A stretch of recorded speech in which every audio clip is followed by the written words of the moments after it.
Hello and welcome everyone to season 4 of Dragon's Crossing.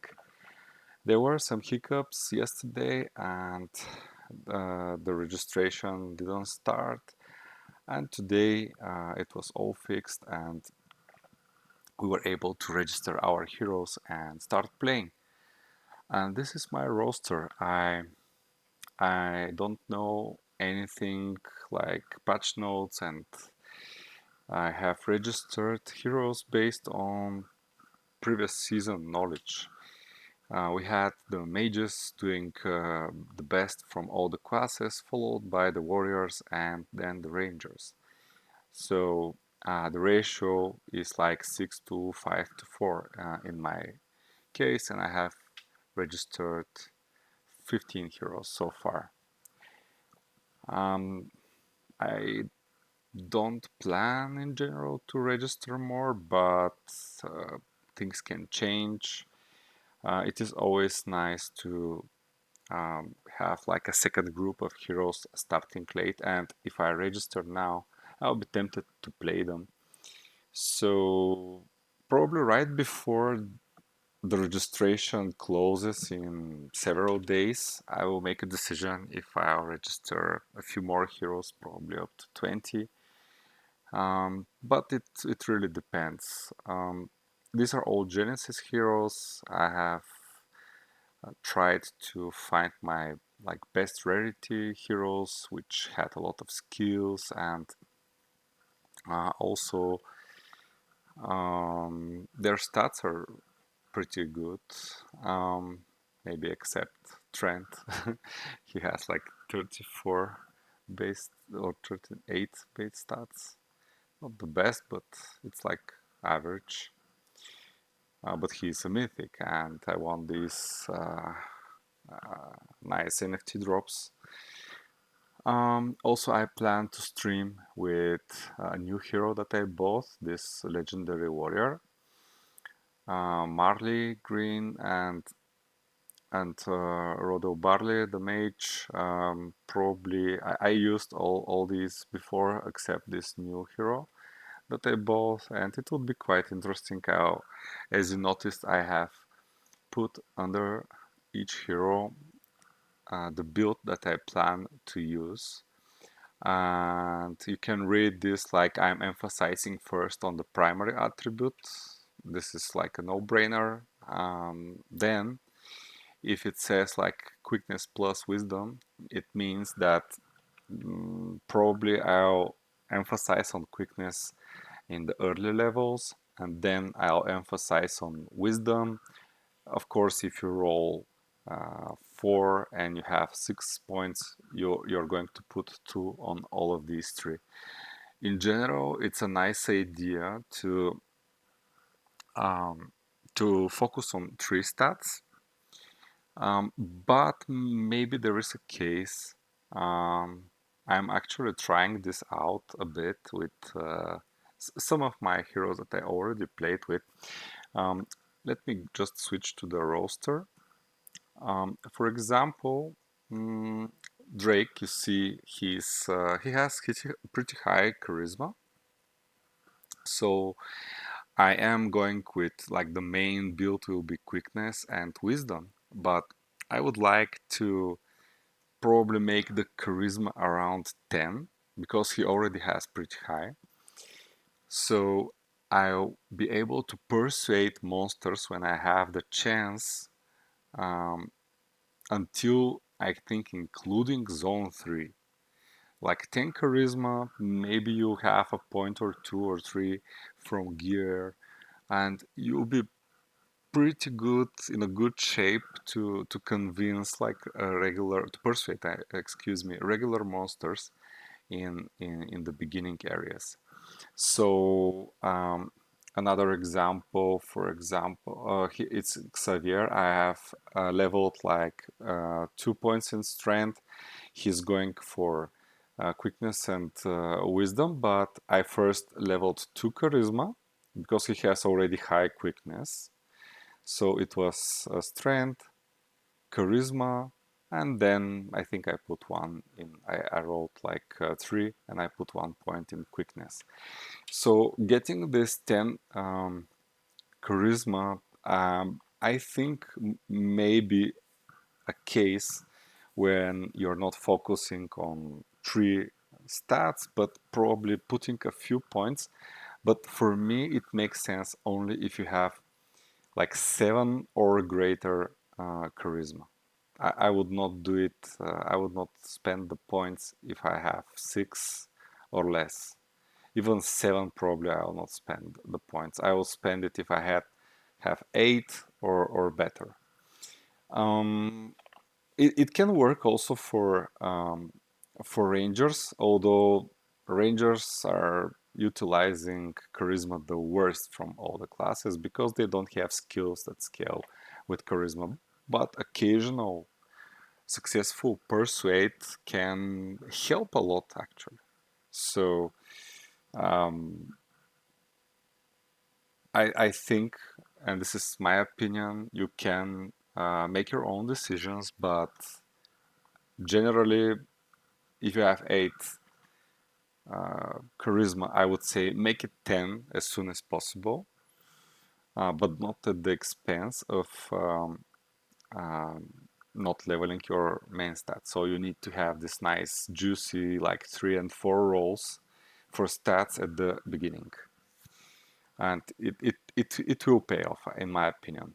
And then you can focus on the 3 main stats once you have like 10 charisma. Especially last season with 10 charisma, I was able to persuade even some normal monsters in the new 4 zone. So in 4.1, I was able, there were some monsters with low charisma, and with 10 charisma, I was able to persuade some of them. Yeah, quickness, it's very important. Um, I'm I'm just going to repeat probably things that you watched on other videos, but I think it's very important to make like a summary before we start playing, to set like the guidelines that we are going to follow. At least I'm going to do that. Um, because we have a lot of new people joining now with the partnership with Dragons Crossing. We already, of Dragons Crossing and DeFi Kingdoms, we already have quite a lot of people who are from both communities, but um, we see a lot of people joining the server at the first day of launch today, and they were asking questions, which is nice. The collaboration starts working, and remember that on Saturday it's planned that Bolon Soron and Bloater from DFK and from DCX, they will have a joint AMA, and they will share details on the season, on this partnership, how it will go. I would not be surprised if there are some additional incentives, not only the prize pool and finding NFTs, and generally having fun playing this game. I haven't played a lot. Season 3 ended quite a lot of time ago, and I was very joyful playing today. It was a pleasure. Um, And what else? So we were on quickness. Sorry for drifting a bit from my thought. So quickness, it's important because after flea skills got nerfed quite a bit and they were rendered practically useless. The only reliable way to avoid a fight is when you flee, and for fleeing, quickness is used in the calculation. So you have your quickness divided by 4 and your monster and the monster quickness divided by 4, and then you roll 1d12 dice. So the more you have, the better, because it's like divided by 4, which gives you a chance to escape if you're a bit low on the quickness. But on the other hand, if you have quite more quickness than the monster you're fighting, maybe you're not going to escape on the first try. right? So on escaping, yeah, we have some starting game tips that we are going to go through as well. So escaping is really important, and it is directly tied to number one tip: don't die. Especially in the beginning, day one, day two, level one, two, three even. Play conservative until you get some item drops. Items are huge. Stats are also very impactful in the beginning, but items are really huge. They give you like the armor mitigation, all the mitigation, the avoidness, the damage. So they play pretty good role, and until you have like nice weapons are the best. Until you find the ring, because you're missing one at the beginning, and you get some slots on the armor, slots of grades on the armor, then I would say you can play a bit more freely, more aggressive, because you'll be safer. But until then, I would suggest that you play conservative and definitely don't die. This rule number one across the whole like zones and the whole gameplay. Dying is pretty bad. I don't know if this changed, but and I haven't died already, which is good. But you lose all your equipped items and all your items in the inventory except one. You can pick one item. Usually, this is the weapon. Or if you are dual wielding, it's the offhand, because you can buy like starter items from the blacksmith. If you're dual wielding, usually you're keeping the offhand and you buy a main hand from the blacksmith on the next day when you are revived. And if you're having a nice two-hand, you definitely keep the two-hand. I see a lot of people making mistake to keep another item, not the weapon or the offhand. Um, and there is only one case that you would like to save the ring, particularly the ring. If you die in the beginning levels and basically you have only one D6 main hand. You don't have weapon upgrade, so basically you don't need to keep the weapon because you can buy it from the blacksmith. And the blacksmith is not selling rings. The blacksmith sells, let me just show you. I'll click play for my warrior. It's better to visualize things. So these items are available at the blacksmith. So when you die, on the next day you have quests. You can come here and buy all these basic items. So if you die and you have one D6 weapon and you have a ring, it doesn't make sense to keep the ring. It may to keep the weapon because you can buy it. It may make sense if you have a really nice armor piece to keep it as well, and basically you need to keep an item upgrade. And if it is a weapon that you have upgraded, you need to keep that. If it is another item, you have a ring, I would probably keep the ring because it gives really a lot of stats. But there may be a case that you have a really nice chest armor, or a hat that it's really nice. You don't have nice weapon, you don't have a ring, or you have just a basic ring and you like the armor piece better. It is a case that where when you want to keep the that armor piece. But this you can buy every time from the blacksmith, because every time when you die, you end up in the Eidos, in the first zone. You can be in the fourth zone, you will be teleported in Eidos. Also, when you die, you lose all your quests left.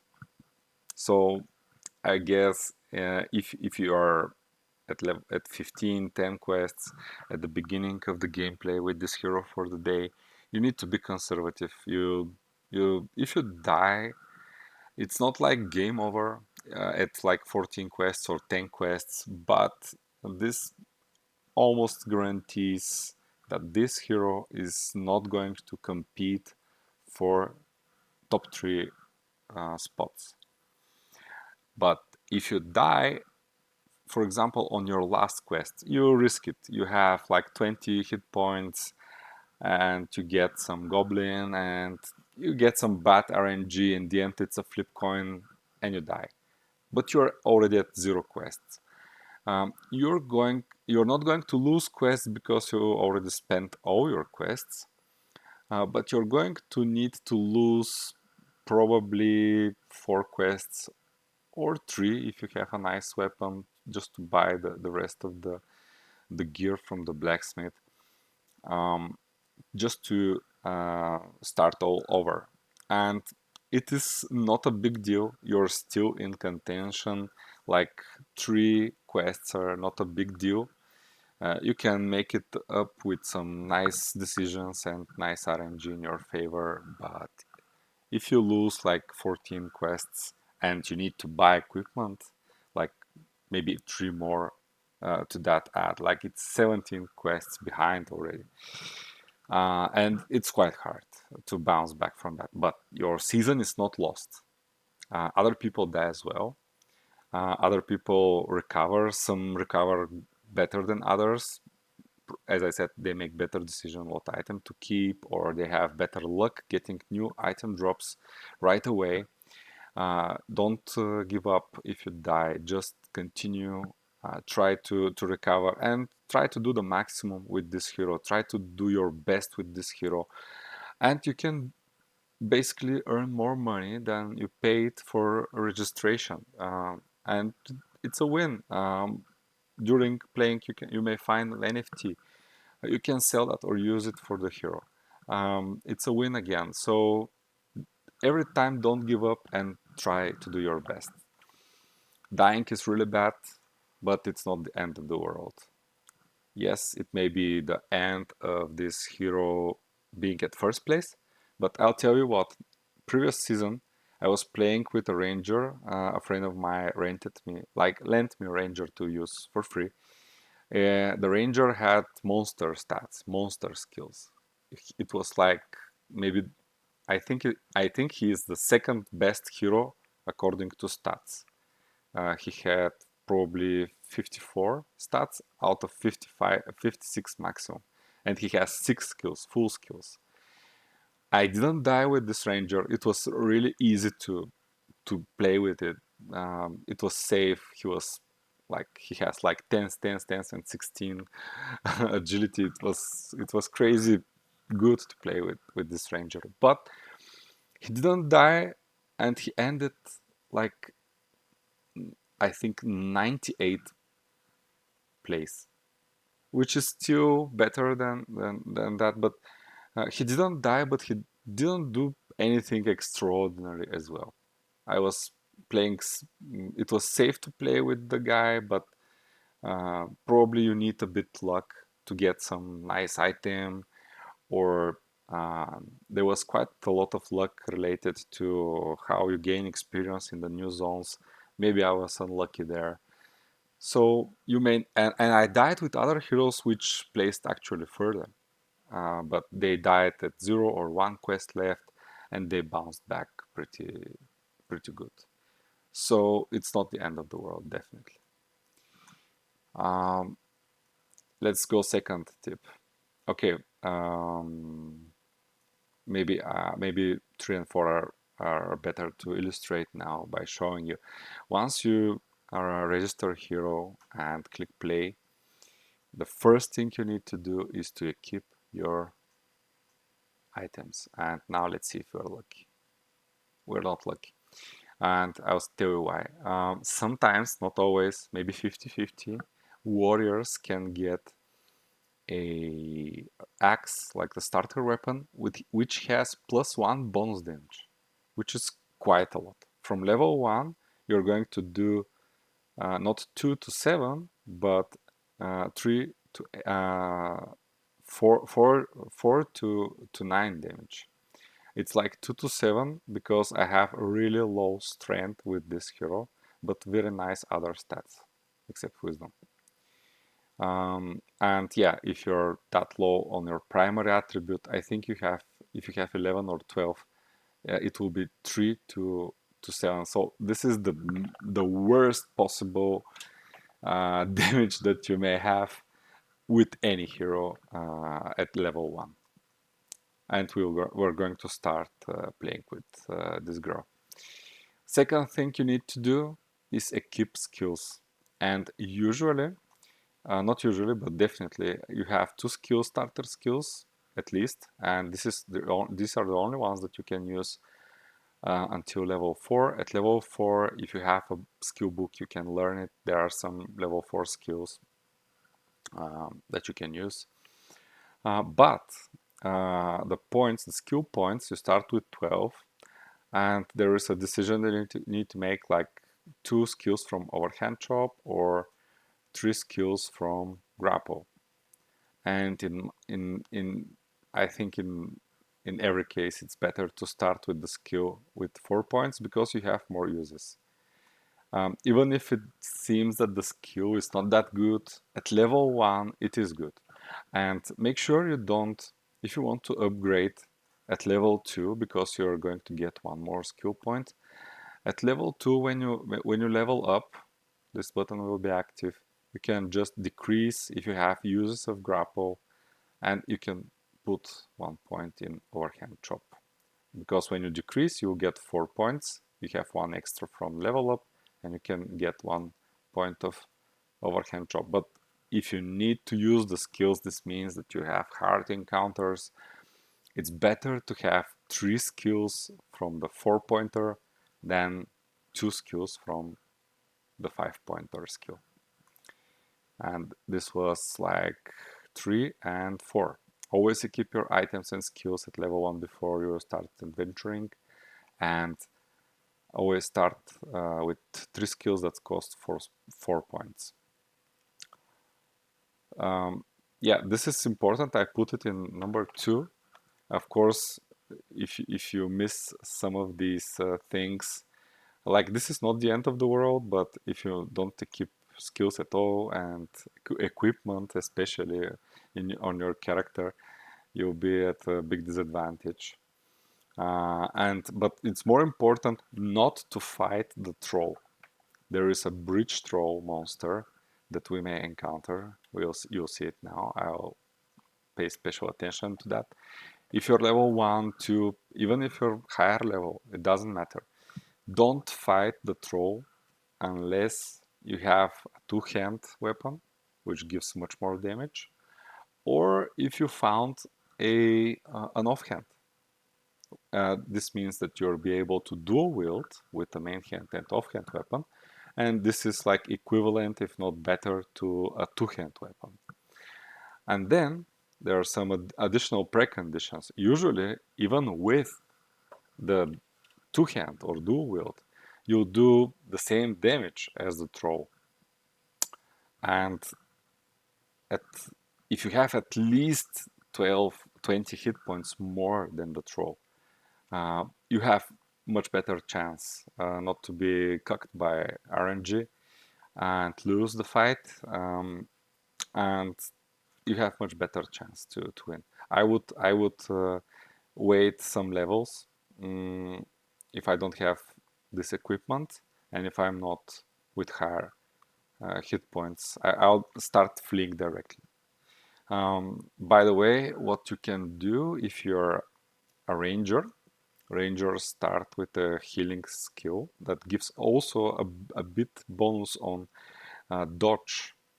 I would, if I need health anyway, if I'm not at 100% health, I would use the heal and get the bonus while I'm trying to flee.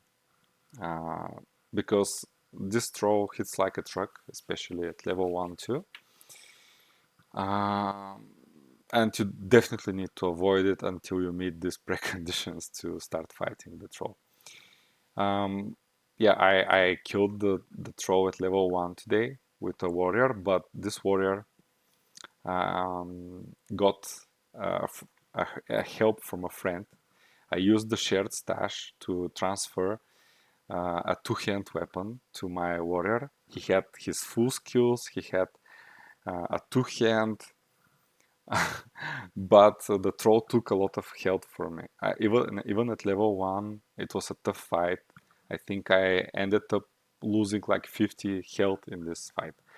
But I was hoping that I'll get some nice item drop. The troll drops an offhand for a ranger, by the way. And it is I think the only offhand that drops in the first zone, if I'm not mistaken. And it's for a ranger, and the rangers can pack pretty nice damage with this offhand. It's equivalent to a two-hand arbalest. Yeah, so this is like really, if you can transfer a nice weapon, you have all the skills, you have full HP, then you may try it, especially if you're low on quests, like it's your last quest. You can try to find if you're full health, full skills, or at least full health and have decent gear. You can try to fight the troll there, but if you see the fight going not in your favor, you just don't wait till the coin flip in the end. It will be a coin flip, and it's a really bad feeling to die in a coin flip situation. Because I never if it's a coin flip, I always take the chance. I don't run because I hate when I miss fleeing and I die by that, and the monster hits me and I die. Okay, this is something that I already mentioned. If you have 7 plus, I would say 8 plus charisma. You can invest 2 more points in it, especially if you have nice rolls at level 1 and 2. Make it 10 and don't touch it unless you're a mage. And unless your build goes around in charisma, but I don't see such build for a ranger. And maybe warriors have something that can work with charisma, but it's not a combat stat. It can You can be quest efficient with it and rank higher if you manage to do a few persuades here and there. But in general, I would try this season not to overinvest in charisma. I'll only with heroes that have high, I'll make it 10 and that's it. And I will focus on other stats. As you can see, I already made a plan and I'll try to stick with it. Do we have more tips? Yes, if you're at 2 quests and very low HP and you have an item, for example, you're a mage and you have a two-hand sword. In this case, what you have 2 options. Heal for 1 quest and fight and possibly get 1 experience, maybe more if you have non-combat encounter after that you have luck in it, like the chest, like the wizard, which give additional experience. But you also may encounter a chonker and you need to flee. Because with 30% health, you'll probably not be able to kill it. So you're basically there is a chance to waste all the quests if you heal and encounter a chonker, or if you have bad RNG and you need to flee, or you'll get like 80 or 90% 1 XP if you heal and play an adventuring quest. And in 10% of the cases, you may have more than 1 XP, but you also could use the shared equipment. Of course, this works only if you have other heroes and other heroes that can use this item. These are the tips, the starter tips that I came up with. Of course, there is a lot more, and we'll cover it once we play with our characters. Oh yeah, here is a table that you can see So this is your primary stat. You see, if you have 10, you have 1 bonus damage. You're low on damage. If you have 12 or more, you have 2 bonus damage, which is like, usually this is what every character starts, unless you have 16. This is the maximum of the primary stats.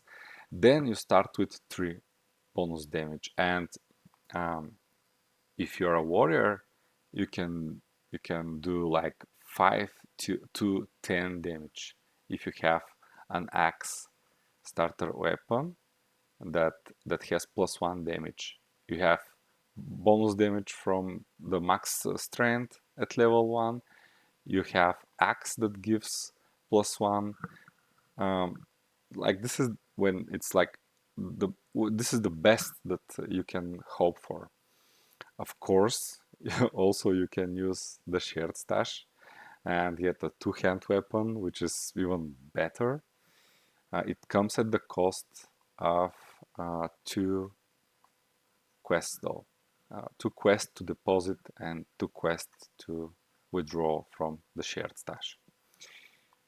Okay, no more talking. Let's start playing. Um, well, I haven't played actually with a hero that has 10 primary attribute. Maybe I have one more that has that, but let's see how it goes. While playing, also pay attention for this particular enemy, or you can do, I'll show you what I did the previous season. Of course, in zone 1 I didn't do statistics, which was not that great because I could use them now, but you see, for zone 2 I have made some information, like what is the skill for the monster, how much HP it has, how much damage it does, what is the charisma, the quickness, and you can see you can get a monster with 9 charisma that you can persuade, 10 that you can persuade, here as well, 10 in zone 3 that you can persuade, and here even, like, it's 13, you can try it. If it's less than 8, I think it was not very favorable. Like, if you have less than 8, you can try to persuade. 8 or higher, there is very slim chance that you will have a partial one, which doesn't give you a gear. So it's not worth it. But you see, there are some monsters, even in Zone 4, this is the previous season, that had pretty low charisma that you can persuade. And these other ones you can persuade, but only with a mage or probably a warrior that specializes in charisma and uses Thunderous Bellow. Anyways, also you see there is like what are the item drops from this monster, and you can see the chonker from this zone drops nice items for some classes, especially for the warrior. Yeah, so that's yeah, and I'm also logging if I get NFTs with my heroes. Yeah, so another very important thing to mention, why you should play conservative while you're level 1 and 2. So I'm level 1 and this monster does from 2 to 5 damage. Every time when you level up, all monsters from the area lose 1 from their bonus damage. So this guy will do 1 to 4 damage when I'm level 2. And it will not drop further because this is the dice roll from the weapon. But if the monster does like from 5 to 10 damage now, when I'm level 2, it will do from 4 to 8. When I'm level 3, it will do from 3 to 7. You see how it, because his base damage on the weapon for the roll, it's 1d6, 1 to 6. So level is also important. The monsters do less damage. You leveled up, probably you do more damage. So it gets easier once you level up in a zone. But when you travel to the zone and you're new in a zone and you're under leveled for the zone, especially, I see a lot of people hurrying up to zone 2, zone 3. You just you need to, this is really important to know when to go to the next zone, because the every level that you can get in the previous zone without having combat encounters that will not give you experience. So if I was level 6 here, I will not get experience because there is 4 level difference. I will get loot, not NFTs, and not experience. And if I was level 5, I would still get experience from this one. But if I encounter a level 1 monster, if I'm level 5, I will not get experience. So I think the other important thing is once you level up 5, then it is time to go to the next zone. I have seen people also um, leveling up to 6 in the first zone because it's safer to level up here. You can kill the troll, especially with a ranger, and get an offhand. Um, Also, you have a healer here in the first zone, and the second one you don't have. So you will spend less time leveling in a zone without a healer in the first zone. So there is a really good case, and this is the decisions, the kind of decisions that you need to make. Do you travel in the second zone on level 5, or you travel in the second zone at level 6? 7 is not an option. It will be a waste of time. It's not viable. There is also the other way around. You can be level 1 and you can get the troll who is level 5. Then you have an exclamation mark, and it means that you're suffering additional penalties against this enemy. And there are really not much use cases where you should fight a monster that has exclamation mark. Usually this means just start fleeing right away. This is the general rule of thumb. As the gameplay progresses, we will find the exceptions. Okay, enough talking. I will just put the music volume on and the sound effects. And let's start exchanging swings with this goblin.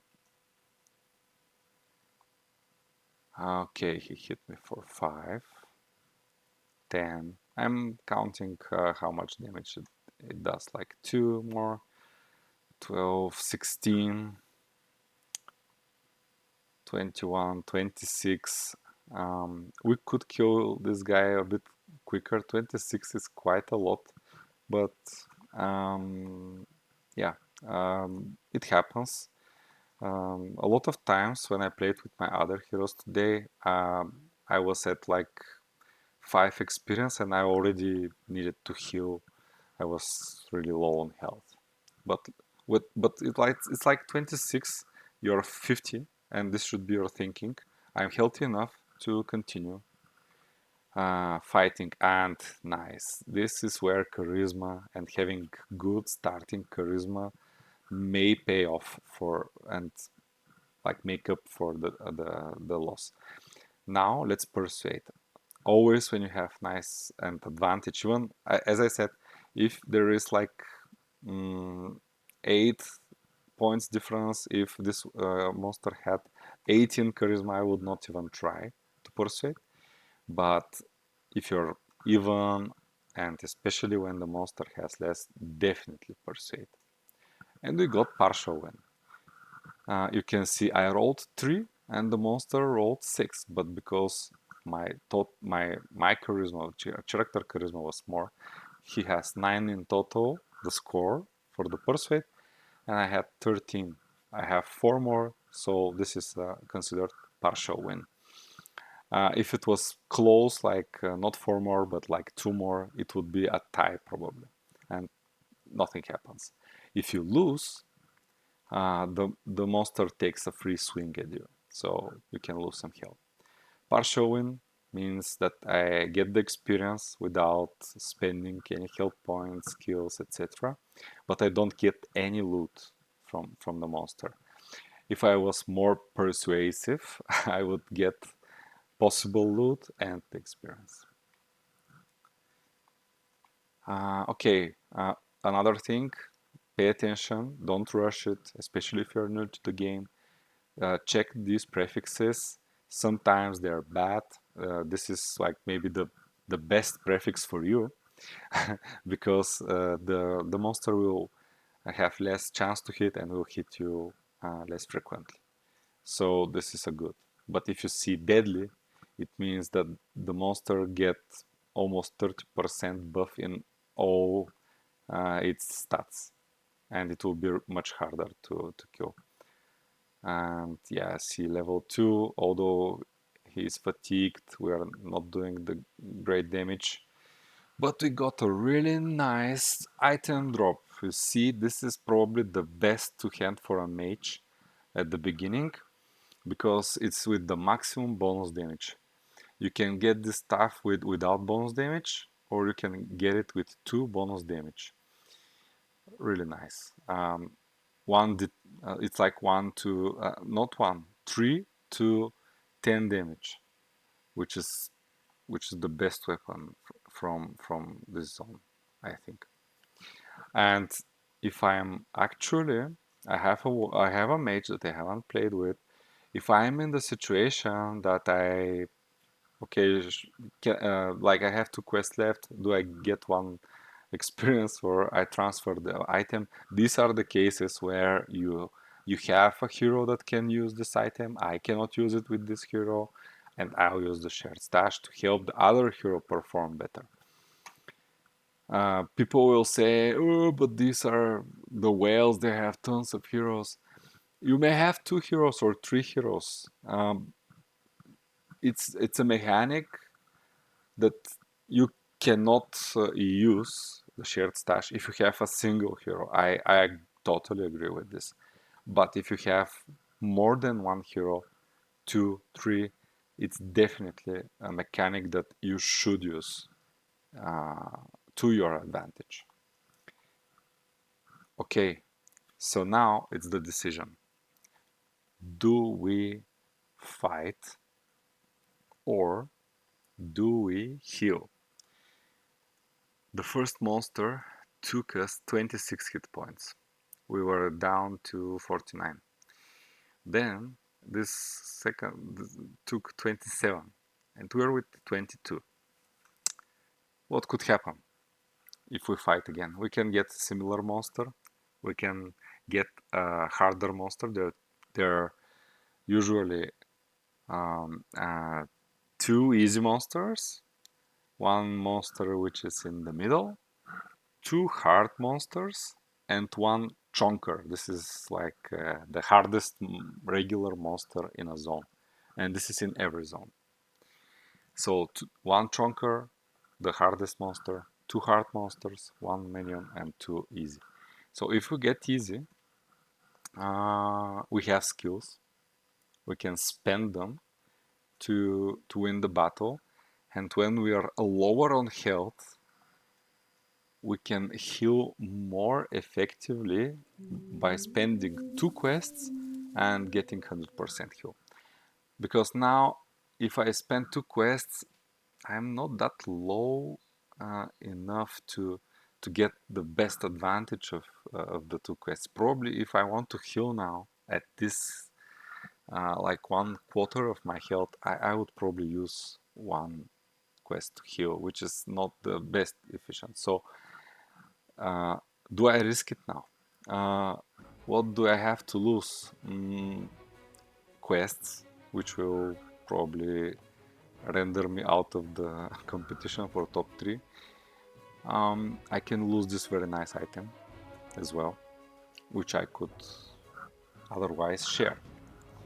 But if you watched my videos, you probably know what I'm going to do next. I'm going to risk it for the biscuit, and we got level 1 dwarf, which we definitely can beat. Why? We have the same hit points, and we have similar damage.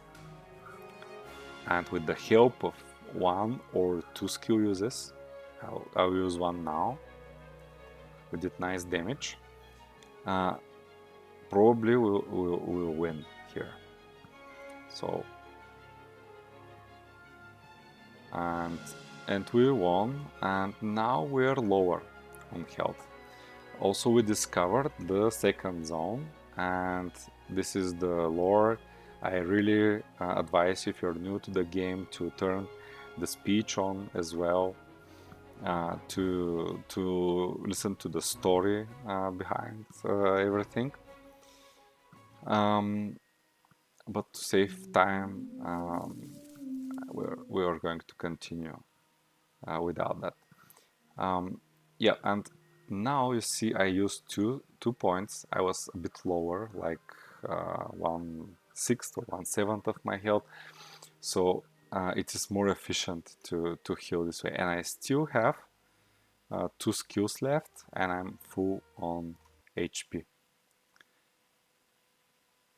Brigand, in my opinion, this is the hard monster.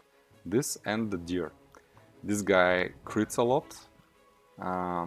Although it's impotent, the critical chance is reduced. I expect that this guy will take at least 20 damage from me. And this is also a use case where you would like to use a skill to soften a hard enemy, to kill it faster, not to do a lot of damage to you. But I will first see how it goes with the attacks. Ooh, clank. This means we armor mitigated, and which is good because we armor mitigated 6 damage, and it was all the damage he did to us with 4 roll to the weapon. And you can see we have 6 armor mitigation. I would say 5 and 6 is pretty good for the first zone. You don't need more because you mitigate more than the damage than the monster actually does on average. So let's try again. Okay, now he mitigated, and he mitigates 1 damage, so he doesn't have great armor mitigation, but he has dodge and critical strike. And he parried and mitigation, which is almost guarantee. If the monster or you parry and armor mitigate, it means no damage almost every time. And you see I'm already down 14 health, but I will not use a skill yet because I think, okay, 26. Okay, nice that we clanked. Yeah. Ooh, we got an item. Every item drop, without exception, that you can wear will be an upgrade. And here, the thing that I value the most in the beginning is increasing your armor mitigation. You saw basically when you armor mitigate, you avoid damage. So armor mitigation is like equal in the first zone to dodge. So the more percent you have, this percent will grow once you find new equipment, the better. Also, something that is good, it's always better if you can somehow, with your beginning 75 hit points, if you can push it to level up first and then heal, it's the best. Yeah, now we can continue with normal attacks here. He will dodge more because of the prefix. But I think we can do... we need two more encounters to level up. So I think I have enough hit points to do it without using skills, and we were pretty lucky here not getting hit, because we are not hitting that hard and we needed to successfully hit quite a lot. Now, we have Persuade, and this is actually the second hard encounter, and it's Reckless, so he has higher chance to crit. So I definitely want to use Persuade. I'm not in favor here, but I could win, or partial. It's a tie, and ooh, it was a very close to partial, and you see like 26 and I have 27. Maybe if I rolled a bit more and he a bit less, it would be a partial win, but it's a tie. We needed to try this because now you'll see he will definitely take a lot of health points, and that's why I am using right away a skill, and we got wrecked with the roll. This skill actually gives you a nice debuff for the monster. You get also 80% less parry, but you have 2% parry. You're not concerned at all. But once you level up and get nice items that give you parry, strength also gives you parry, and you get like 15-20 parry, then actually this skill hurts you as well. But now it hurts the monster more. And you have more uses, and you have the same or more damage than the other skill, Overhand Chop. Okay, now I'll wait until the effect of the skill wears off. Maybe do some swings, see how it goes. I'm pretty healthy, pretty lucky actually. And I really need this level up because it will increase my damage. And we got a really nice two-hand, but not for our class. And I would say you need to get used to this and complain in Discord, of course, because there is like an unwritten rule that if you complain in Discord, you get 1% better drop chance of items for your class. So next time you may get a nice weapon for your class. Yeah, it really works, guys. So we rolled 3 from maximum 4 for hit points, and we get almost the maximum, but we didn't get nice roll for stats, so definitely 2 every time they go on your primary attribute. And then I have charisma and I have quickness. As I said, 10 charisma is the sweet spot. Quickness you would like also to increase early on to be able to flee more reliably, so the extra points they go to quickness. If I rolled 3 or 4, I would put 2 points in quickness, and I will have extra points that I would put in agility, which is my third stat that I'm going to emphasize on. And early on, I would emphasize on quickness, then agility.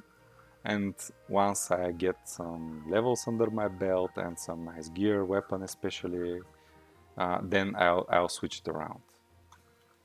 Because as a warrior, you don't die as often, for example, in comparison to a ranger. Mages are pretty solid as well. But warriors definitely are the heroes that I don't die that often. And you see now my damage will upgrade. If I go on a character screen from 2 to 7, now I have 3 to 8. And this is because we put strength.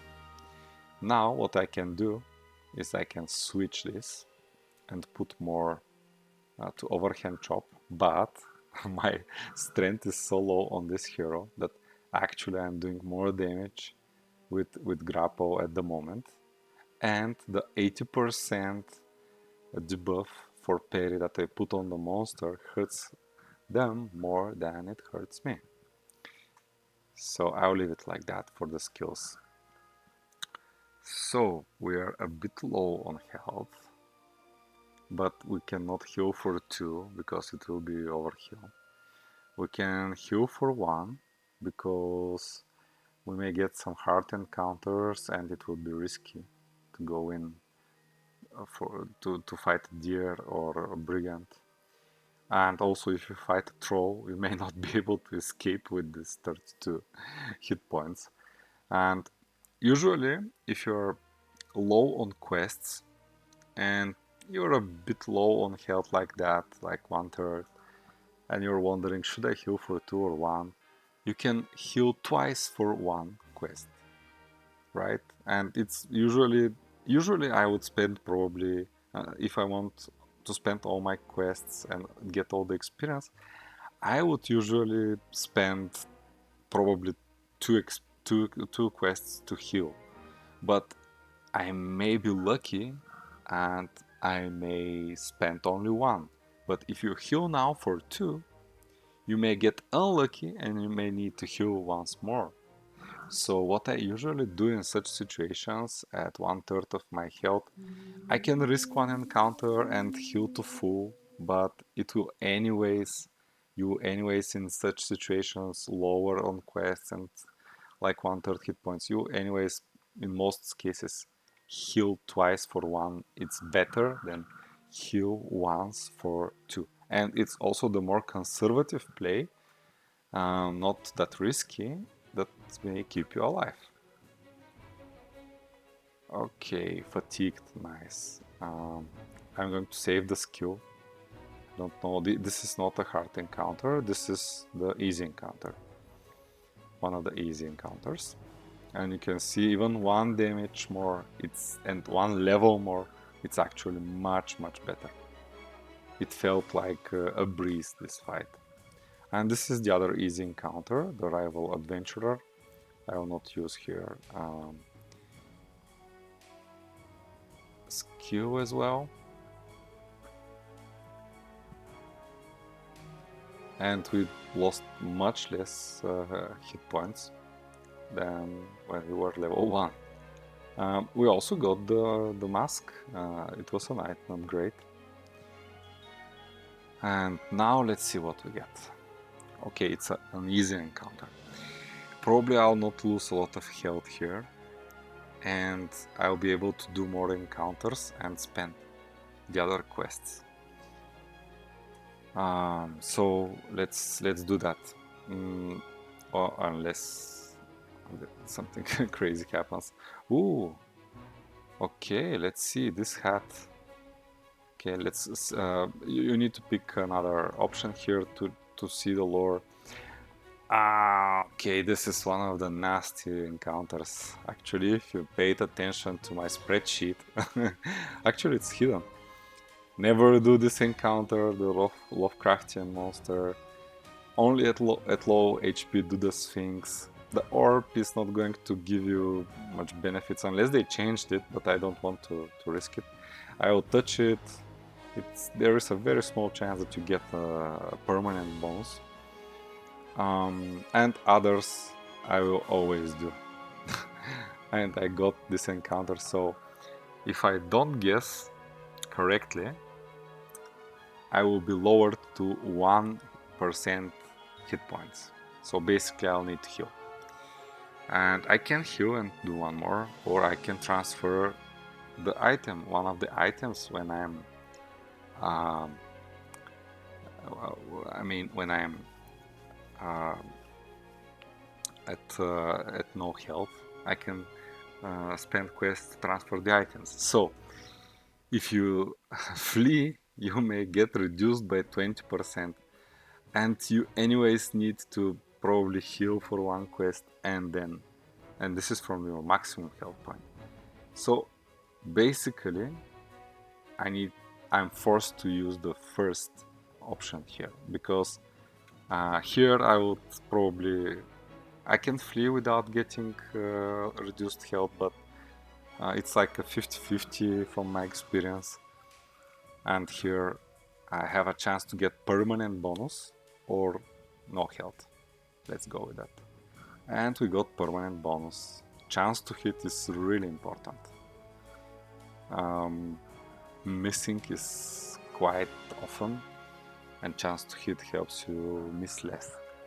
Um, Also, warriors, they don't have any skill, they don't have anything that improves chance to hit. Until now, we don't know what are the changes, but the only way to get chance to hit is from non-combat encounters. For warriors, it was like that for Season 3. Rangers, they don't have also a skill that has a chance to hit.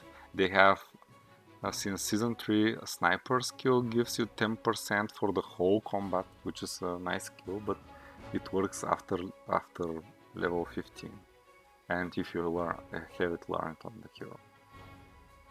The warriors are the only ones that they don't have any buff to chance to hit. Mages are the privileged ones. They have at level 7 haste, which gives you chance to hit based on your quickness. The more quickness you have, the more chance to hit you have for the whole combat, and it's a very nice skill.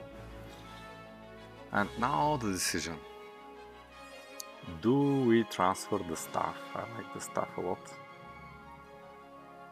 Or do we continue to fight? Let me see one thing. I'll just see the other two characters. Okay, this is one of them. Okay, this guy has 14 agility, so... And this is the other one. 15 wisdom. Yeah, I don't think these give stats, these items. So if it was 16, it would be super OP. If I gave him the stats, he will have really nice starting damage. I may still do it.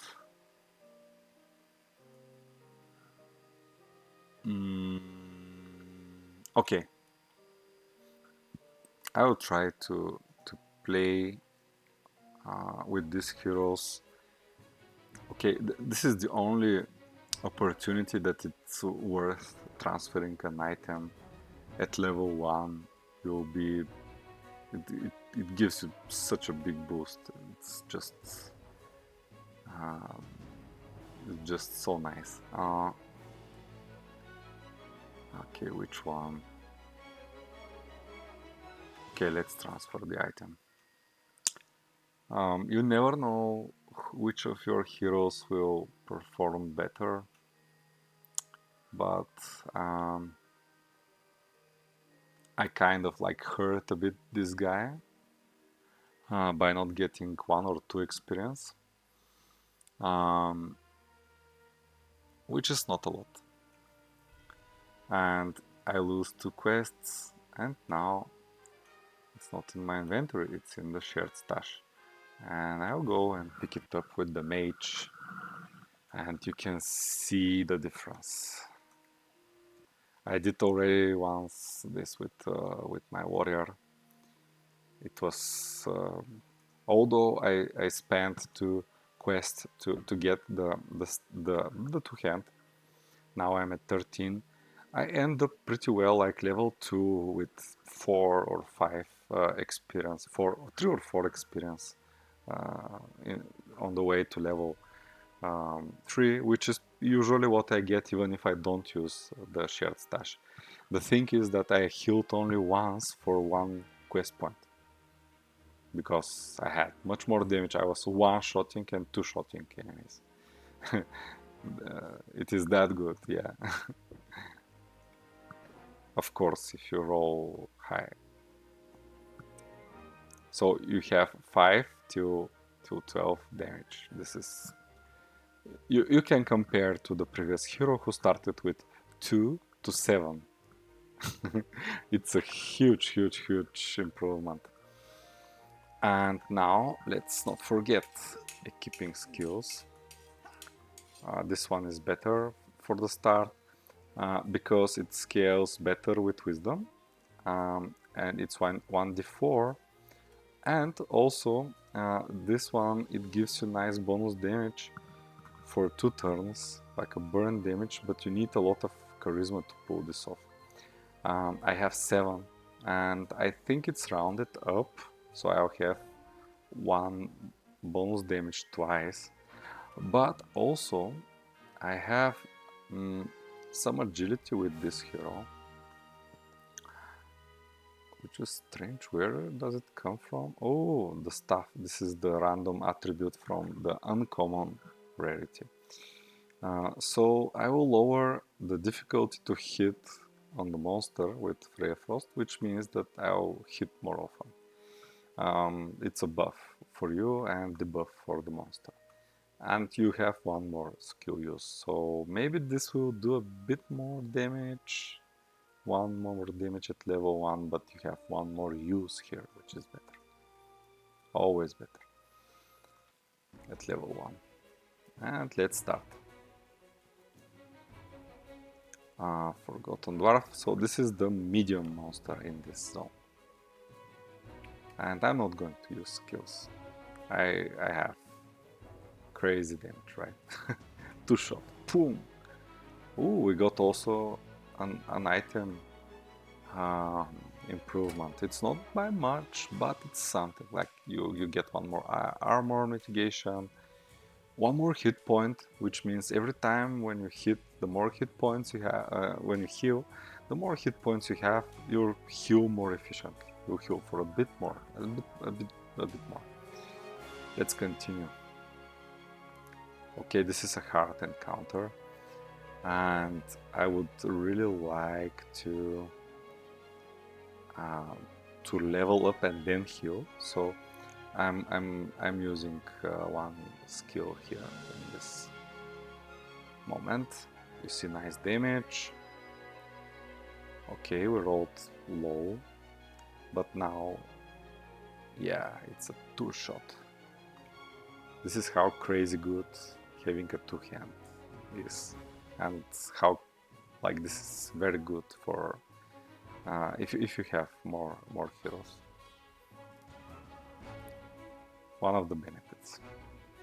The other is to enjoy the game more, because if you have like if you like really the game and your quests are over, ooh,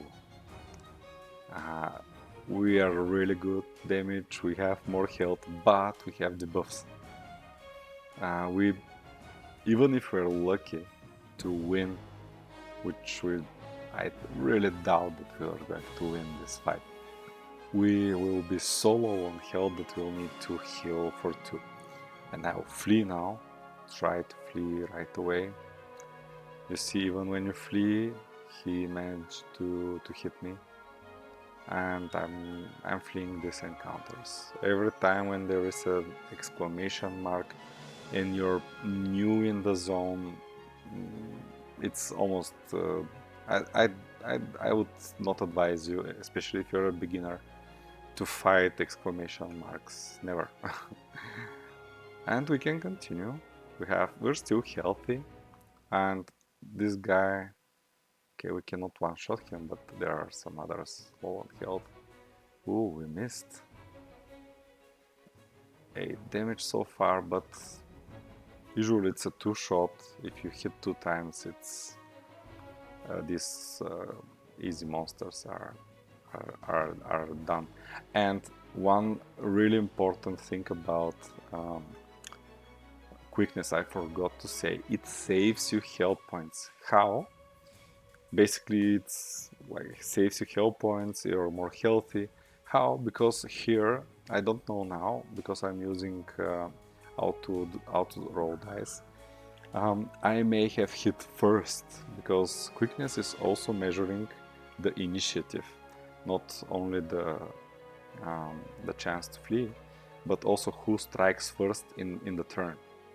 So if you strike first and the monster is low on health, you kill him before it makes damage to you.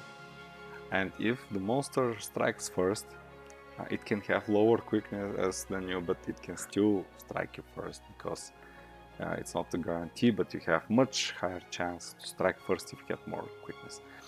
Then it will die, because you'll hit him for it has like 1 or 2 hit points. Next successful attack it dies, but it rolled higher initiative than you, and he hits you for 5 hit points that you lose. And if you hit him first, you'll not lose these 5 hit points. So don't think it's a not combat stat, but something that, as well as charisma, that can help you be more efficient and rank higher in the season. That's why actually after the primary attribute, the quickness probably is the second most valuable stat on all heroes. Then probably charisma is pretty good, especially if you roll like 8 or higher, especially on a mage. Charisma is not good on a ranger, but if it's 8, I'll take it. Or if it's greater, I'll take it. Here we lose armor mitigation, but let's see, we have 7. We'll be down to 5, but we will be armor mitigating more often, and we have 1 strength which will help us with parry, some like negligible bonus. But we have more chance to apply the 5 armor mitigation, and as you see, if you armor mitigate for 6, you are blocking the damage. Probably with 5 it will be the same, avoiding all damage. Let's see. Okay, ooh, this is a deadly one. So he has higher dodge, quickness, charisma, chance to hit, chance to crit. So these monsters, even easy ones, they will get more HP from you. Okay, we did really nice 2 attacks, didn't miss, so it's fine. And at these early levels, this is 30% bonus, so there is some base dodge that you don't know how much it is. Let's say 20%. And you have 28% bonus on the base dodge that we don't know how much it is. So this is how it works. So these deadly monsters at early stages of the game, they don't hurt that much, but later they're definitely worth considering, because they also have this scaling on their stats and bonuses and so on and so forth. This one, it's an easy 2-shot. Ooh, he mitigated, okay. But we're pretty healthy, as you can see. And nice, let's see now. Oh, we are mitigated. He did 4 damage, we mitigated 5.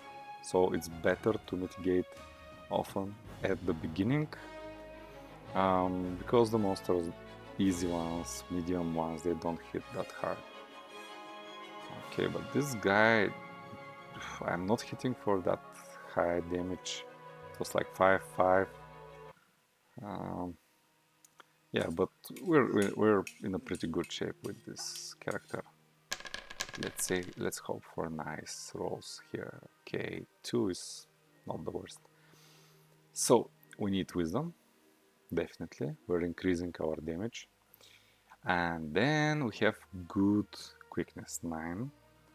I would go with more charisma, because I will need that to persuade, and also there are a few like firebolt and fireball, they scale with charisma, the damage point. I can actually get 1 use of firebolt, and I'll get it, because now if I encounter a chonker, I may fight it, and I'll heal for 1 quest. And let's see what we have. So if we get a chonker now, yeah, I'm fighting it. And I'll start with the firebolt, because it takes some time to do the damage over time for 2 rounds. So I'll make sure that the firebolt damage is applied fully. We were not lucky to roll high. We did low initial damage, but we will do probably at least 2 more damage from the ticks I have 9 charisma, so it will be 2 damage. Now normal attack. Nice. And ooh, I think we have a bug. I noticed that the fireball does it's 1 plus charisma, so it's 2. Okay. Okay, I'll pay attention, but maybe I'll rewatch this video. I think I saw 3 damage from the damage over time, which is not possible with 9 charisma. It should be straight 2 damage twice, so with the firebolt we did 7 damage, which is pretty nice. And once you pile up charisma, this will be even better. Okay, nice upgrade. Points, armor mitigation, armor chance, all we need at the start. You need to basically upgrade all your stuff. Get a ring because you're missing one. Ooh, again. Okay, let's dance.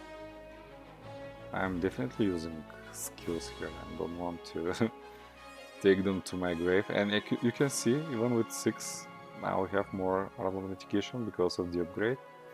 We mitigated quite a lot.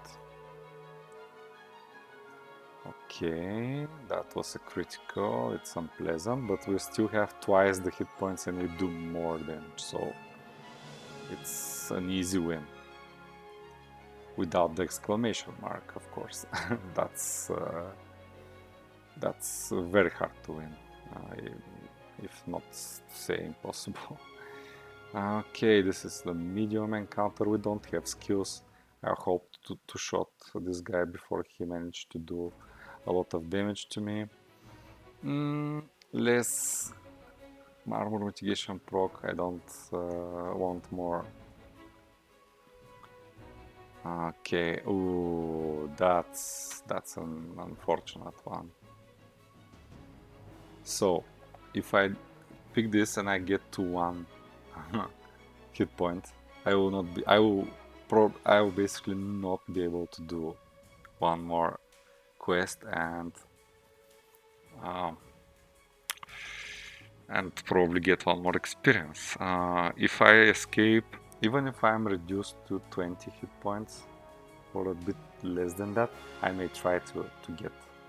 So here I don't want to risk not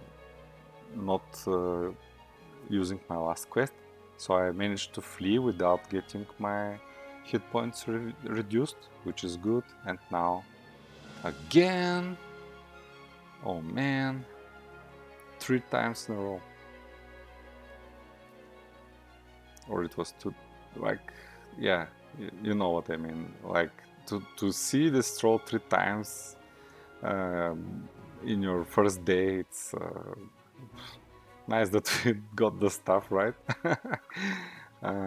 Yeah, but now I'm tempted to fight this guy. I have more quickness, I have slight chance to this is like useless prefix. If it was fatigued, less chance to hit, I'll be more certain in victory, I think. But I'll try how it goes, at least 1 hit.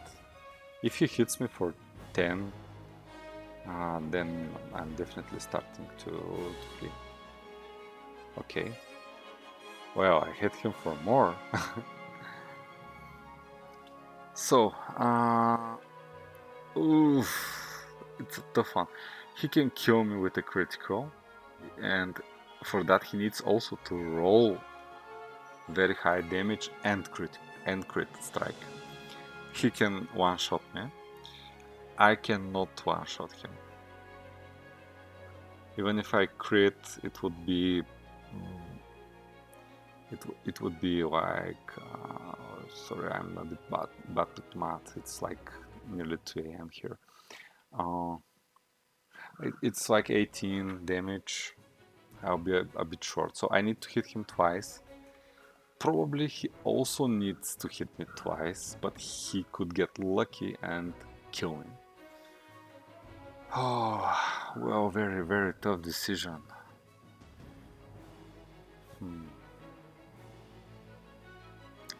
Should we risk it?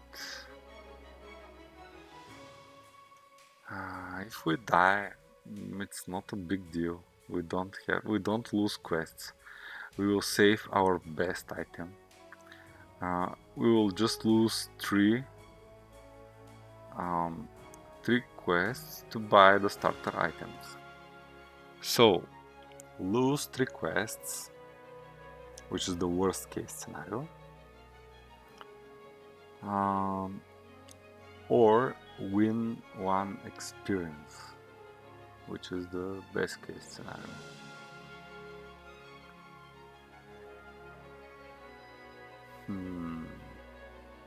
I would do 1 more attack, and if it's a coin flip in the end, I'll take it. But if he hits me and doesn't kill me, and I don't hit him, or he's not in the range for a normal attack like wow. If I manage to hit him twice, the average would be like 18, 9 damage, 2 times to 9 damage. Okay, it's definitely near the average to kill him with 2 shots. Okay, let's do it. Ooh. Massive hands. Okay. So, it's a coin flip. It's a coin flip.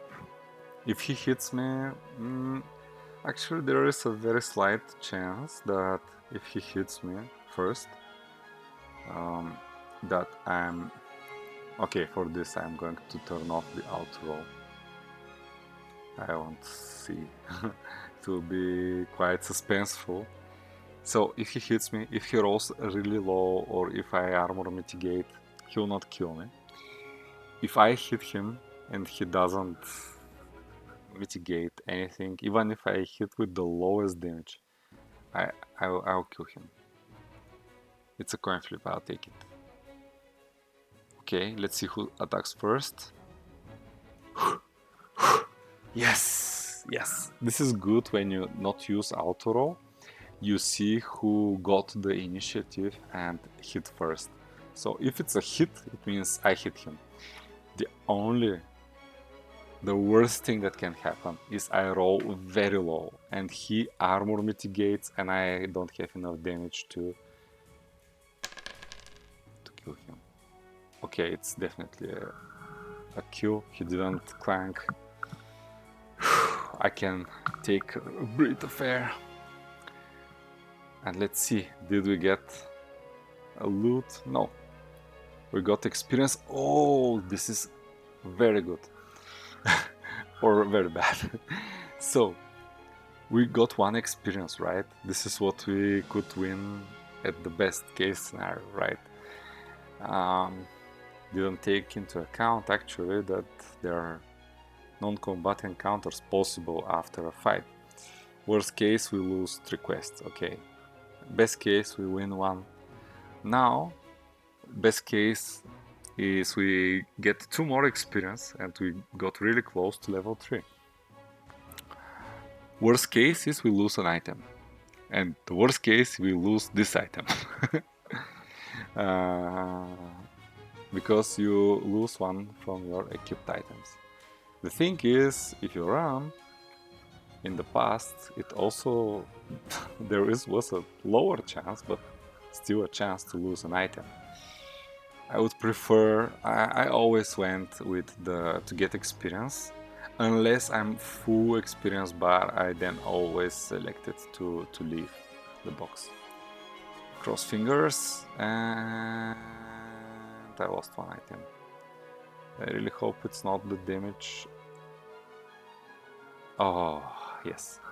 I just checked how my damage is. Oh, I have a pretty good item here to substitute as well. It was really not that impactful. It was not the worst. Yeah, definitely. The worst would be to lose the stuff. That would be... we have a spare weapon. We have this one. That's why I always say keep a spare weapon, especially weapon. You can do some encounters, maybe find a hat or boots. But ring and weapon, it's something that it's.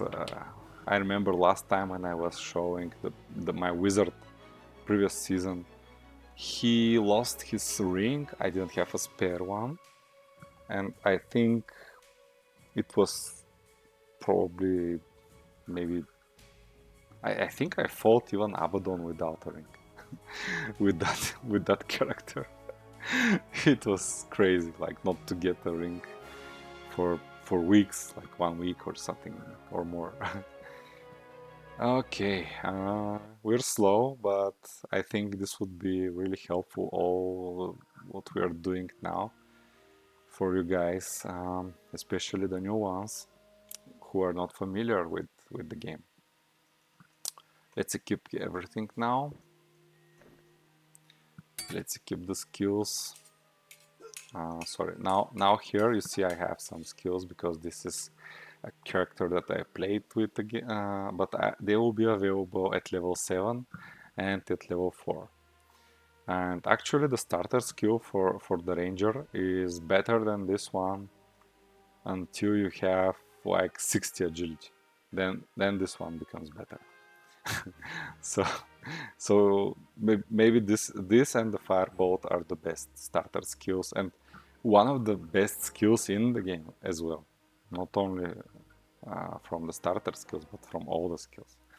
But I usually start with 3 times herbal knowledge because it may save your life, especially at level 1.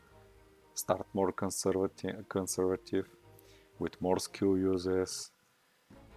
If you have a defensive skill like this, definitely it's worth trying. I'll turn off the auto roll, but you can see it was my initiative that I missed, and then the deer hit me.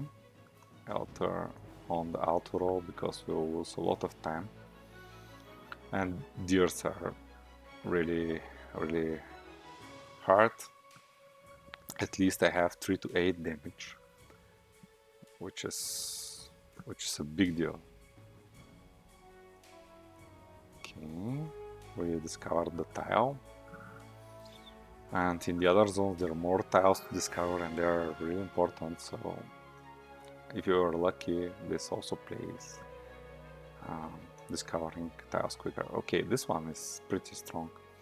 I will use now a heal because it will heal me for I don't know, probably 3 point something, and I'll get some slight 3.5 and I have some slight dodge bonus from the next turn. So now I have the dodge bonus and it didn't work, but it may work now. It may have worked now. So I'll call that this was a nice decision to...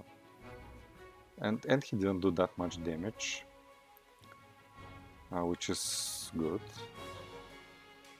Goblin, not using the skill. I hope that I'll kill him. Usually these easy ones in 3 successful attacks can kill him, but I'm missing like... I don't know what. Okay, we are very low on health. So we have the healing skills, that's why we can risk one more encounter. And it's a deadly wolf, but I don't want to flee. I'll just, as I said, deadly ones are not that deadly in the beginning zones, but later in the game. Okay, that's fine. Ooh, nice that we didn't flee. We got a nice item upgrade, and from the armor, from the armor pieces, Ooh, nice non-combat encounter.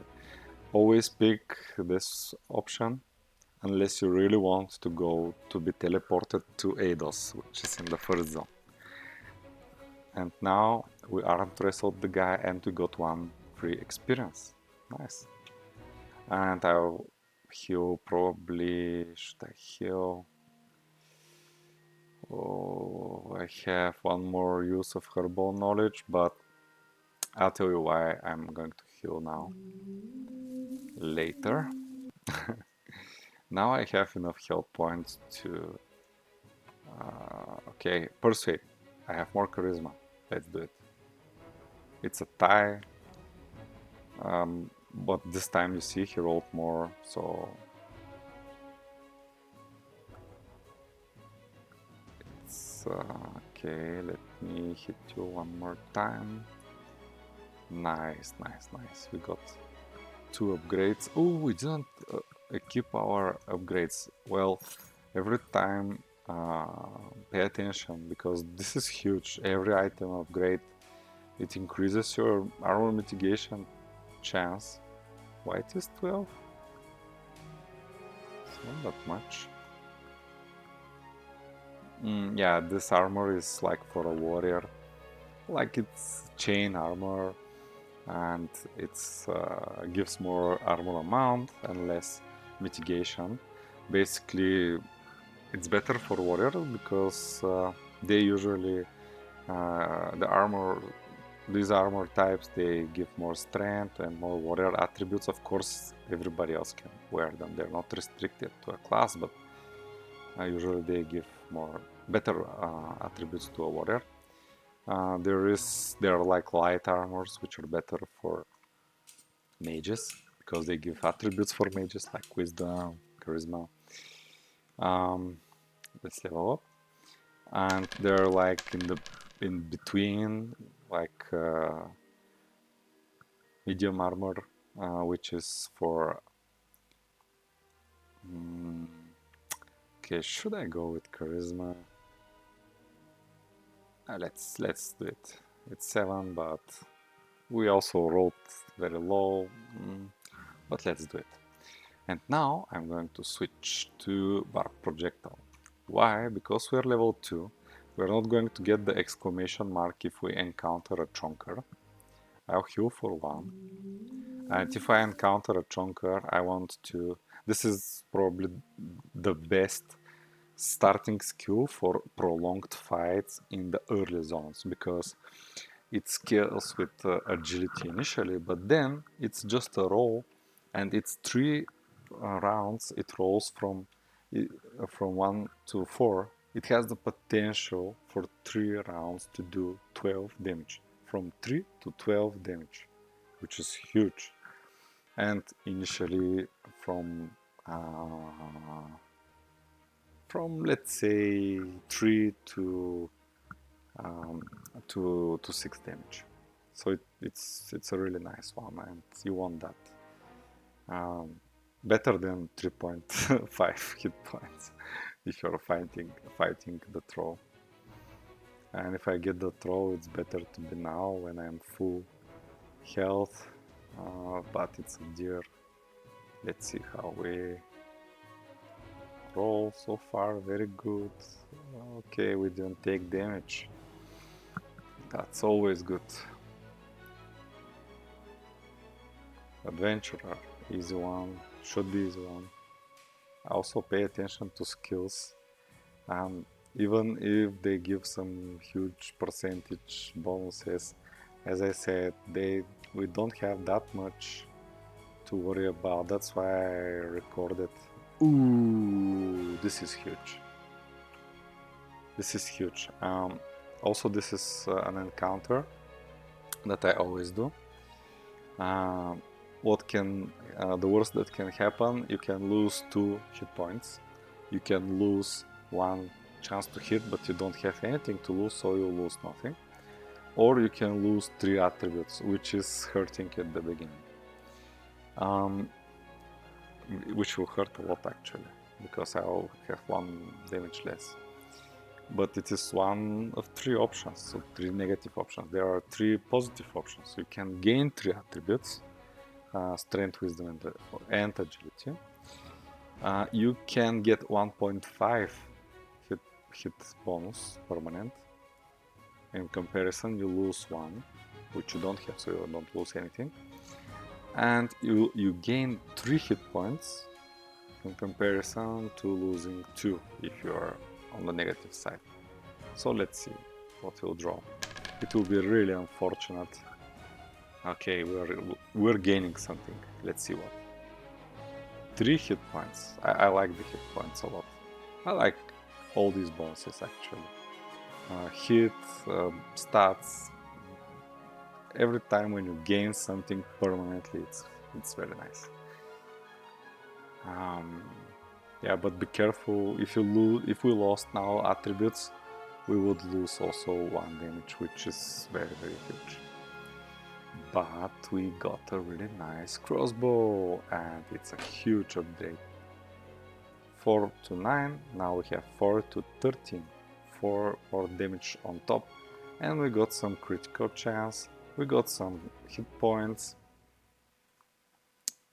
and dodge comes from the uncommon bonus, the random bonus. It could be also armor mitigation, which is always nice. Yeah, let's see, we're healthy, we have a really nice weapon now. We should be 2-shotting, if not 1-shotting guys now. Okay, without spending health points. It turned really nice. We transferred the weapon to the hero that actually really needed it to do really well. And if we transfer the crossbow to this guy, he found one. He would say, okay, I have already such one. Let's see what happens now. I really don't want to lose attributes, but I'm going to gain something because it's 3. If I roll 3 points, 3 hit points, that's massive. Gaining hit points means every time when you heal for more, period. So you're indirectly getting more benefits of having more hit points. Not only that it will be tougher for the opponents to kill you. Nice.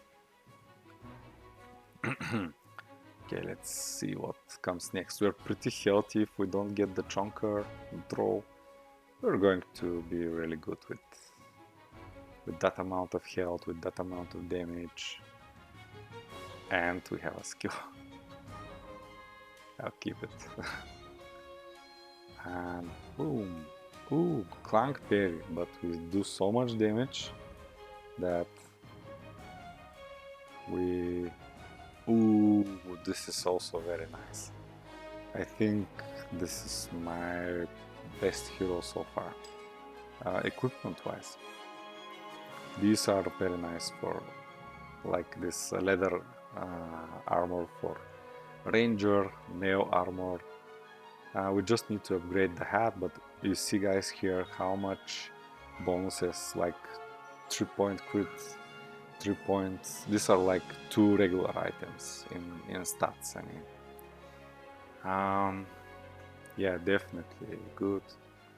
And let's see what we get now. Ooh, it's the throw. That's what we were waiting for actually. Bar projectile. Boom. Now we did 4 damage. And let's see. First attack. Ooh. Dodge and parry. This is as if it doesn't exist. But he hit us and we didn't hit him. And we rolled really low, like 1 from 4 maximum in our first damage over time. Still I have more health, and now we rolled 4. So the damage over time does 5 damage and 9 damage plus the instant 3, it's 12 damage in total, which is 1 auto attack. It's the best starting skill hands down, but I want to keep it at level 1. try to save one use from my herbal knowledge and swap it at level 2. Okay, it's done. We're healthy to do one more, unless it's a troll. It's a dwarf, so okay. I'm good here. I'm not. Ooh, another upgrade. But you get 1 hit point, but here we have 1 quickness. I think this 1 quickness can save you more hit points, especially in this starting position, because you'll be hitting last and they will not have a chance to hit you more often and do damage. So you see how far I am with this guy? Wow, like almost at level 3. I don't doubt there will be people at level 3. Let's see. Not ones that travel probably in the next zone, but definitely there will be people level 3. There is a nice resource. You can ask in Discord. I can send you the link. It's the Brofessor's spreadsheet that updates every time, so you can see how everybody is doing. It's not in-game, but you can see our community is really active by providing some tools, quality of life tools. So now I can compare, for example, which is the hero with the best attack. Let's sort from Z to A. And it is my mage, my other mage that got a really nice stuff. I have actually quite a lot of heroes here that were lucky to find at 2-hand. Yeah. In terms of levels, this is also very interesting to see. There is only one. Ooh, this is a hero that I sold, Gatreno. It's a pretty nice warrior, rift warrior.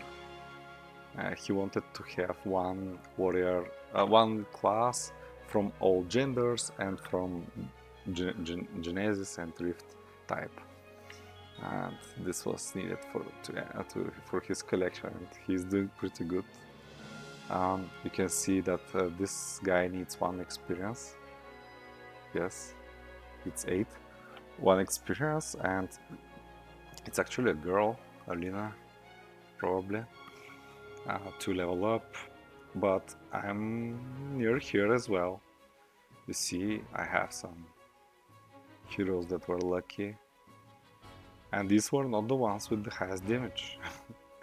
They were just luckier to probably get the wizard non-combat encounter +1 experience, the chest +2 experience, probably persuaded a few times, saved hit points from not having combats. I think I cannot link stuff in the descriptions of my YouTube videos. I will try for this one, so check the description, guys, to see if I was able to, because there were some restrictions. If I'm able to, I'll link all the resources there, all the tools that we use usually from quite some time now. And here, probably in this resource, the most important thing after some time is to check this table. So this is how efficient you are with the quests. So it's obvious, like, he reached level 3, he's the most efficient, but after some time people stop playing a bit with their heroes, and sometimes a lot of the times it's intentional. They stop playing with their heroes and they wait a bit, explore with a small group of heroes, like maybe 1, 2, 3 heroes forward a new zone, or something, uh, some new mechanic that was announced in like a change in the season. Um, I expect something, so definitely tune up tomorrow on the AMA with Bolonsoron and Bloater Punch to see what are the changes. I'll talk about them as well in my videos. But I'm really happy that I have some heroes as well here, which are putting pressure on the components. I see actually some new guys. So I think this guy is new. Yeah, so they're really experienced guys. Probably they didn't play a lot. Gatreno is like season 2 co-winner. Renin Morto is an OG. J Lobster is also probably OG as well. Tat is an OG from the beginning. MRX as well. Peanut, he really won a really nice prize, raffle prize for which was an incentive to sign more heroes in season 3. He won a mythic warrior with unique art that there will be no second warrior like that. It's not the usual art that we have the warriors now, Rift and the Genesis one. It's a unique one. It's really nice. Rempen is from a lot plays for quite some time with us. She's doing really good as well. This is a new face, so you can see a new person can do well. And what I saw in the Discord and as a recommendation to new players is to get 20 cents of gas on Arbitrum. Ping somebody in the general chat, or there will be people who will send you a small amount of gas to try the free demo. It is like demo with demo hero, but you can play with it, get a feeling of the game before you play with your actual hero, or even before you make a decision if you want to play this game at all. So just ask the guys. The thing is that you need to have a wallet that doesn't have a Dragon's Crossing hero from Arbitrum and doesn't have DFK heroes on DFK Chain. So it needs, you can create a new wallet, or if you have an existing wallet that doesn't have these heroes, you can, even if you're not on Arbitrum, you can ping somebody to send you 20 cents of gas. Although it will probably cost 10 cents to send it, I'm willing also to send you. So ping me or others in the general chat. The community is really great. The same, practically the core is consists from a lot of the community of the DeFi Kingdoms OG. So they're here as well. The core of the community is from DeFi Kingdoms community as well. So I like so much the DeFi Kingdoms community. So if you like it, you'll like this one as well. Of course, there are people who are not into DeFi Kingdoms, but they're OGs in Dragon's Crossing and involved in many other projects. But they're I haven't met like a bad person. Everybody is super cool, super trustworthy as well. But of course, if you're doing some OTC trades, just pay attention. Ask for somebody in our community to vouch for the person that you want to do like an OTC trade or something, to vouch for them. And the sentinels, which are purple, are always helping, and you can count on them to not give you false information. Also the mods, Gatreno. Yeah, but I see some new faces here. Doctorus, the season 1 winner. I don't see Alan Bunning, probably he'll join later. He was the winner from last season, from season 3. Yeah, I see some familiar faces, but you can see these empty spaces, which are unknown people, probably new to the game, which are in the top 100 at the moment. And oh, they didn't start even playing. They have full quests and level 1. They just registered. Okay, but you can see, for example, they spent like 15 quests, or what is it like? Oh yeah. Oh, this is somebody who died, probably, and I hope it's somebody who didn't play their quest, but maybe these are people who died actually. And you see, these are experienced people. They just got like 6 experience and they died. So this is how you can monitor as well how well people are doing, and I would say a lot of people are using this awesome tool that Professor, shout out to Professor who created this. He's an actual professor and he's a core member in DFK and here, like a really cool guy as well. Yeah, I know Kung Fu. Okay, this is some old information because we played with these guys and we know we don't have quests, so we didn't spend them. So we will need this to refresh and update, and then we will see the placing here. So yeah, that's probably a bit off. Now we have 139, and it's less than 12 hours since the registration issues were resolved. And I saw like an hour or two ago, there were like 90 registrations so far. Very good, like going very good with the registrations. And another tool that you can use is you can go to the bot commands channel and type exclamation mark prizes, and I open the Excel now, and so you can see. So this way you can see these are the heroes registered. The entry fee is 15, but the information here is based as if entry fee was 20, which the team actually forfeits their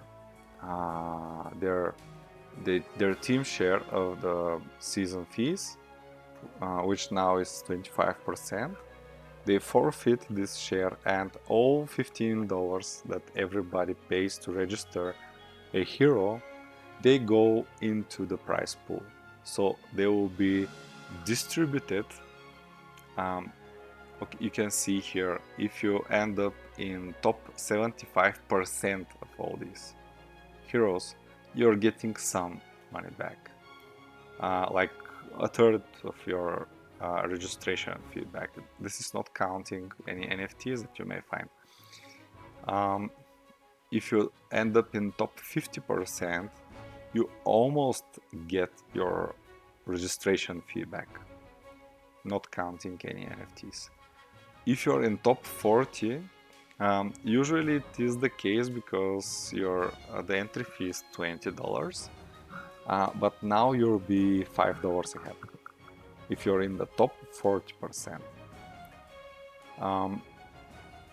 And the higher you go, the more money you get, and you can see that it's quite substantial if you're in top 1%.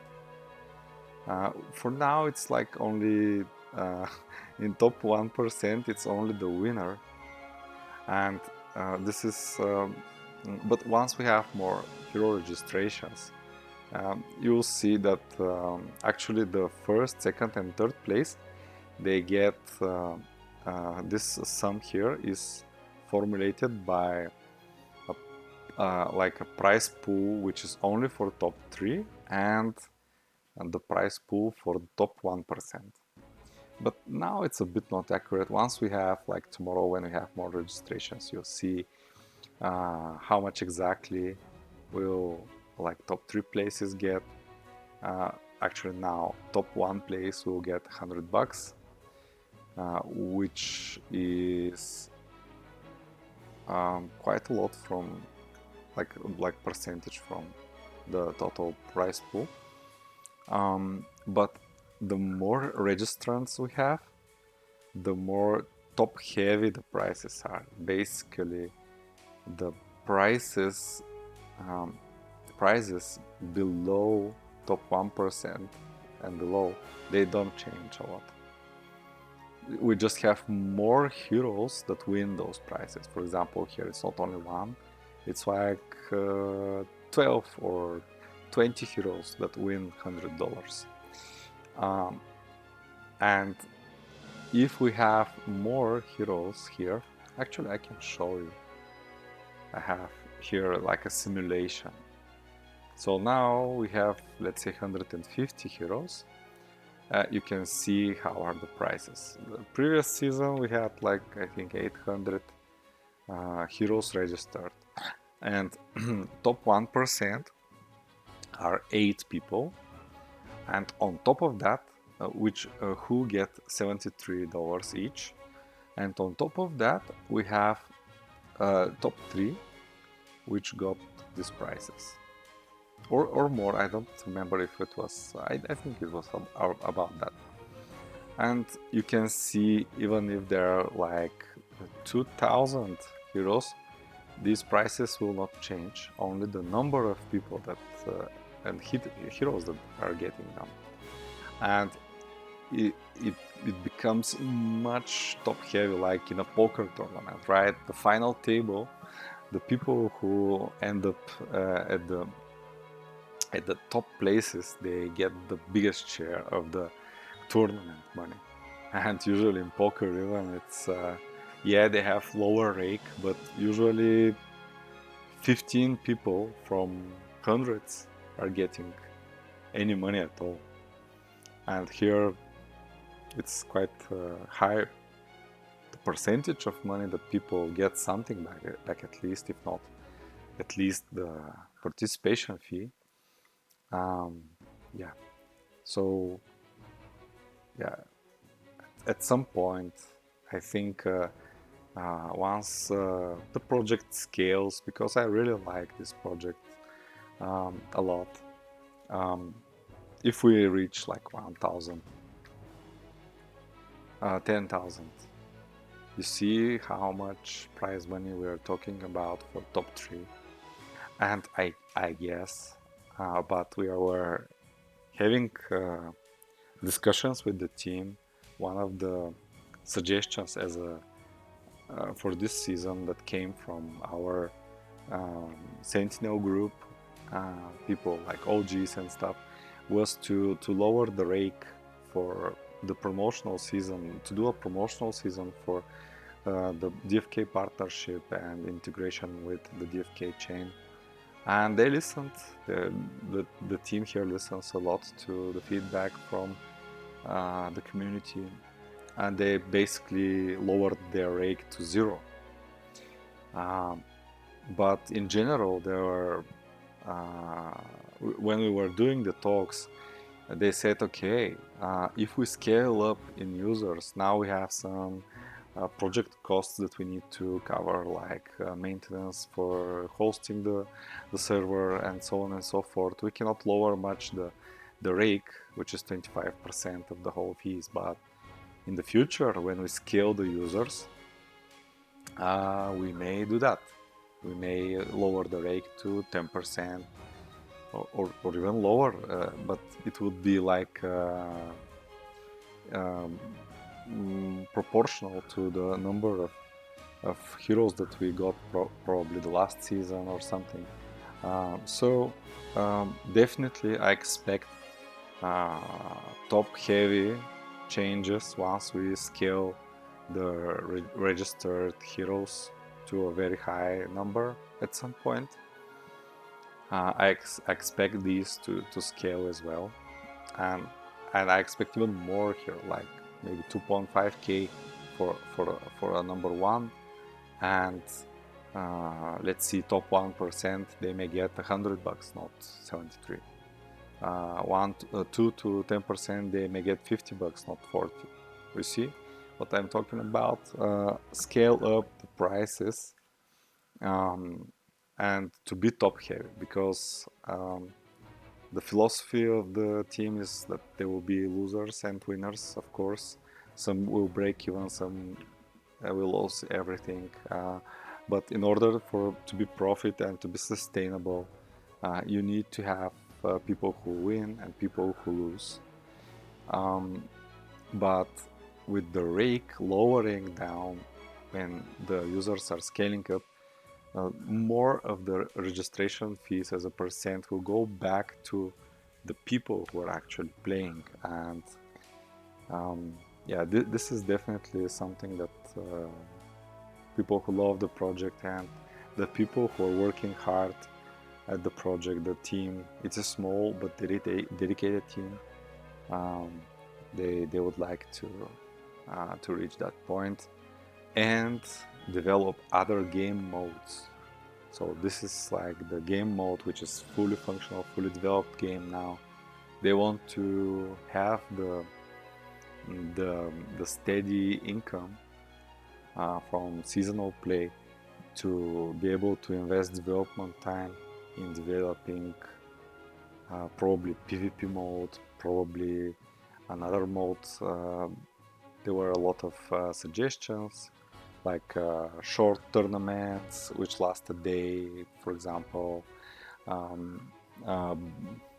What else? Like perpetual mode that you can play every time, every day, whenever you like, for a limited amount of time with your heroes, for example. What else? PvP mode.